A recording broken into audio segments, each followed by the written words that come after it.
আসসালামু আলাইকুম। আপনারা কি কেউ পাটালি গুড়ের পায়েস খেয়েছেন? একবার খেয়ে দেখতে পারেন। পাটালি গুড় বা খেজুরের গুড়ের পায়েস। চিনি দিয়ে তো অনেক পায়েস খান, একবার পাটালি গুড় দিয়ে খেয়ে দেখতে পারেন।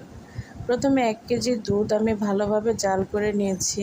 এখানে 2 মুঠ চাল দিয়েছি, আতপ চাল বা পোলার চাল। ভালোভাবে জাল করে নিয়েছি আধা ঘন্টার মতো।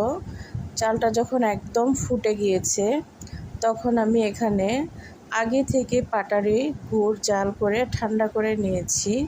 গরম অবস্থাতে গুড়টা দিলে দুধটা ফেটে যাবে, এজন্য গুড়টা আমি ভালোভাবে ঠান্ডা করে নিয়েছি।